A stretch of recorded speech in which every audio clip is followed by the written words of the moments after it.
그나저나 굉장히 많은 분들이 민주당으로 가고 있어요. 빅텐트 누가 치는 겁니까 지금? 그러니까 이정주 기자님. 그런 얘기 나오죠. 네. 그 민주당의 회심의 전략이 민주당발 빅텐트였다. 사람들이 착각하고 있던 거예요. 처음부터 막 한덕순이 뭐냐 국민의힘 뭐 빅텐트 친다 했는데 이재명 후보가 뒤에서 저걸 내가 준비하고 있는 걸 따라하는 거 알고 봤더니 이쪽이 빅텐트야. 그러니까 여기가 빅이라고 우겼는데 더 큰 걸 치니까. 예. 그러니까 국민의힘도 나름대로 빅이라고 생각한 거예요. 아, 요 정도 텐트면 뭐 빅이네. 해서 이제 방 한 2칸짜리 쳤는데 이재명 후보가 건물 한 칸짜리를 치니까 당황한 거죠. 근데 지금 요거는 빅텐트는 그 말로 빅텐트를 해서 빅텐트가 쳐지는 게 아니에요. 사람들이 영입이 돼야 되고 실제 이게 행동으로 이어져야 되는 거거든요. 근데 국민의힘은 빅텐트는커녕 그 텐트 한 짝은 오늘 부산에서 따로 놀잖아요 지금. 아니 텐트는 친 것 같아요. 근데 안 오니까 문제지 사람들이. 그렇죠. 텐트를 쳤는데 오는 사람이 거의 무슨 김계리 뭐 이런. 그거는 텐트에 안 넣어주고 있어 심지어. 근데 심지어 안 넣어주고 있죠. 국민의힘은 어떻게 할 것 같으세요, 김계리 변호사? 뭐 받긴 받겠죠. 어쨌든 입당을 받을 것 같아요. 입당을 받긴 받겠죠. 입당을 뭐 안 받을 명분 같은 거는 많이 없는 거. 근데 메시지가 왔다면서요, 문자가 입당을 환영합니다 이게 왔다면서요. 그러니까 원래 사실은 입당이라고 하는 게 입당 원서 쓰면 자동 입당 되거든요. 그 어플로도 할 수 있어요. 그냥 바로 입당이 돼요. 근데 이제 김계리 변호사가 원하는 것은 나 환대를 해줘라. 입당식 해줘. 입당식도 해주고 이런 걸 원하는 거겠죠. 나 김계리야. 그러니까 이미 입당 원서를 내셨으면 그 당원이 되셨을 겁니다. 근데 왜 이렇게 주저주저 하는 겁니까? 지도부가. 그러니까 이거 자체가 지금 김계리를 개몽됐어. 그러니까 너 누구한테 개몽됐니? 이거에 대한 명확한 입장이 없으면 또 한동훈 전 대표 또 텐트에서 또 빠져나갈 거 아니에요? 김계리 오면 한동훈 빠져나간다. 한동훈 전 대표와 김계리를 양쪽에 섞을 수 있을까요? 그렇죠. 과연? 그러네. 한동훈 전 대표 이렇게 개몽의 정의를 아시나요? 이것도 시작할 거예요. 개몽이 무슨 말인지 아십니까? 뭐 이렇게. 제가 누구한테 개몽된지 아십니까? 뭐 이 얘기부터 해서 그러니까 김계리 변호사를 받는 거는 생각보다 김문수 후보 입장에서는 윤석열 받는 거예요. 그러니까 윤석열 나가고 윤석열 들어오는 거야. 지금 분위기가 사실상. 그러니까 이거를 사실 약간 몰래 받고 싶죠. 웬만한 물밑에서 슈퍼챗 받듯이 그냥 그거 유튜버들 뭐 슈퍼챗 받듯이 살짝 받고 싶은데 아니 이렇게 떵떵거리면서 나 슈퍼챗 받은 거 앞에 보여달라고 하는데 그럼 표가 떨어 나가죠. 그렇죠. 그러니까 지금 약간 그 작두타기에 약간 실패하고 있는 거예요. 근데 제가 보기에는 이러지도 못하고 저러지도 못하고 거의 막 난감 그 자체다. 그렇죠. 그래 보여요. 국민의힘이. 그리고 저는 이제 그렇게 봅니다. 그 민주당의 빅텐트에 다 들어가는 뭐 이제 외부 인사들이 막 들어가잖아요. 지금 그거를 두고 뭐 배신이다 어쩌나 하는데 저는 사실 그건 국민의힘에서 할 얘기는 아니라고 생각해요. 왜냐하면 국민의힘 자체가 지금 보시면 다 외인 구단이거든요. 그 본인이 그 국민의힘에 뿌리가 있는 사람이 없어요. 김문수 후보 자체만 해도 자통당 대표였잖아요. 그리고 뭐 한덕수 안 들어오고 있죠. 한동훈 뭐 사실 뭐 그 윤석열의 황태자로 들어온 거잖아요, 갑자기. 그리고 이준석. 또 어쨌든 국민의힘이 있었지만 개혁신당 나갔다가 또 그 사람 불러 들어오려고 하는 거고 다 외인 구단으로만 뭉치려고 하는 거잖아요. 그러니까 사실 지금 국민의힘에서는 그 당협위원장들이 안 움직이고 국회의원들 조직표 안 움직이고 그런 이유가 다 있는 겁니다. 어쨌든 다 외인들이 와서 하는 거기 때문에 이 사람들한테 줄 서봐야 나중에 당권이나 혹은 나의 공천에 아무런 도움이 되지 않기 때문에 그렇기 때문에 돕지도 않는 겁니다. 내부에서도.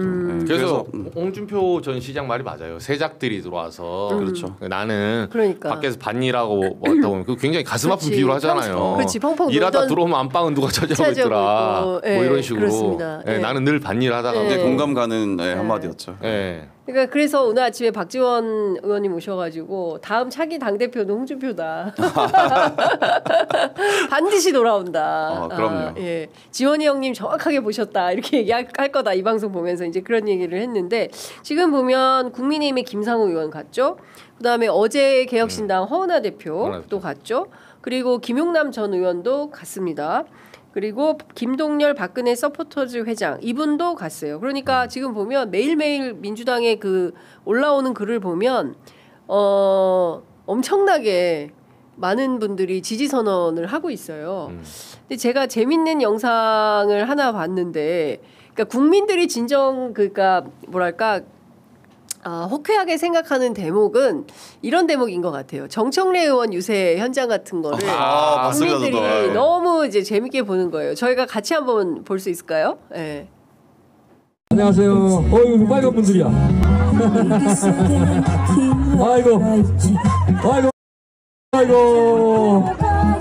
아이고 이번 선거운동원들까지 여기 와서 이러면 어떡이야 이거. 정말 하여튼 여러분들 고생이 많습니다. 아이고 이번이 여기 와서 이렇게 하면 어떡한다고.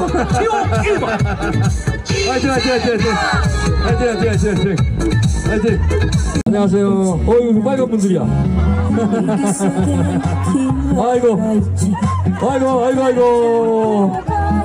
아이고 이번 선거운동원들까지 여기 와서 이러면 어떡이야 이거. 정말 하여튼 여러분들 고생이 많습니다. 아이고 이번이 여기 와서 이렇게 하면 어떡한다고. 이편 내 편 싸우지 말고. 재밌는데 국민의힘 지도부에서 얼마나 가슴이 쓰릴까요?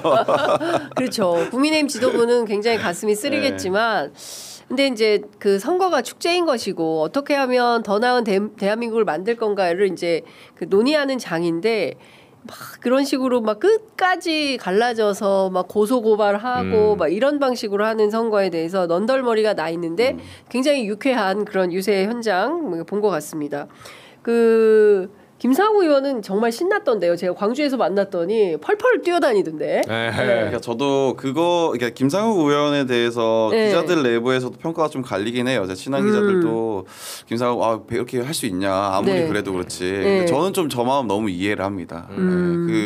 사실 제가 이제 진보 매체 기자로서 국민의힘 출입을 오래 하다 보니까 홀대를 많이 봤는데 그러다가 맞아요. 이제 민주당 조국혁신당 가면은 굉장히 환대해 주시거든요. 그런 신 나거든요. 그런 느낌이지 않을까. 그리고 사실 뭐라고 할 수 없는 게 국민의힘에서 얼마나 핍박받았습니까? 본인이 말하고 있는 것들에 대해서 아무도 들어주지 않고 무시하고 그리고 왕따시키고 그랬던 정당이 이제 와서 왜 거기 가냐라고 하면 좀 안 되죠. 그리고 울산시당에서도 탈당을 하고 했지 않습니까? 근데 이제 와서 왜 탈당하냐라고 하는 거는 좀 이치에 맞지 않다. 그래서 본인이 맞는 옷을 좀 찾았다라는 생각을 합니다. 어떻게 하라는 거예요? 탈당하라고 해서 탈당했더니 왜 탈당해?